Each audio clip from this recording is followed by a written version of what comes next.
In this tutorial, I'll show you how to create a 3D logo effect from a 2D logo in DaVinci Resolve.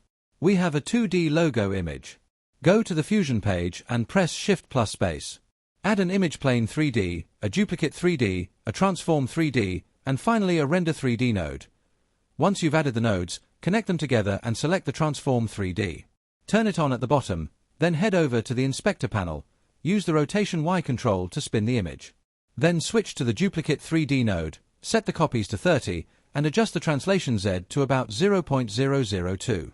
If it doesn't look thick enough, just increase the number of copies. Go back to the transform 3D and set a keyframe at the start with the Y rotation at 0.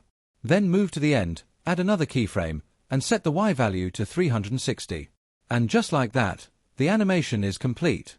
If you like this tutorial, hit the like button, subscribe, and stay tuned for more DaVinci Resolve tips.